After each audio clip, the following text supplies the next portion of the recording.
तो ऐसे सर मैंने चलाना। अपने डॉक्यूमेंट में ऐसे 14 कारण लिखे हैं कि क्यों जो है ना ये आज के राजनेता हमें नुकसान नहीं पहुंचाएंगे, ये इस तरीके के नुकसान पहुंचा सकते हैं जो वो हमारी विकेंद्रीकृत व्यवस्था में नहीं पहुंचा पाएंगे। अब जैसे मुझसे बहुत सारे लोग कहते हैं कि साहब आप जो है ना डिजिटल प्लेटफॉर्म पे लगे हुए हैं, आप फील्ड में कूदिए।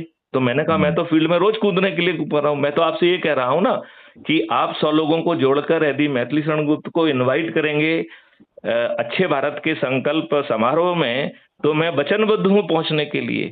लेकिन मैथिली शरण गुप्त जाके किसी को भाषण देने के लिए अपनी मंच बनवाएंगे, ये करेंगे, ये काम नहीं करना है। क्योंकि यदि ये काम करेंगे तो ये लठ बजवाएंगे वहां पर। तो ये जब तक लठ नहीं बजवाएंगे जब तक इनको सूट कर रहा है। जिस समय इनको सूट नहीं करेगा उस दिन आपको लठ बजा देंगे, 5 ऊपर ऑफेंस कायम कर देंगे। और आपके यहाँ सर जो था ना अमिताभ ठाकुर, क्या नाम था उसका सर? हाँ, तो जैसे सर उसे जो है ना बिना ऑफेंस रजिस्टर करने के पहले सर जीप में ठूंस दिया गया, despite the fact he was an IPS officer. It is shameful for the country कि एक आईपीएस ऑफिसर के विरुद्ध जब एफआईआर दर्ज नहीं होती तब उसे बंडल करके उसके ही सबऑर्डिनेट उसको जीप में भर के ले गए सर। इससे ज्यादा लज्जाजनक और क्या हो सकता है सर? तो ये होगा सर, ये मैथिली शरण गुप्त के साथ भी होगा फिर। तो मैथिली शरण गुप्त ऐसे जाने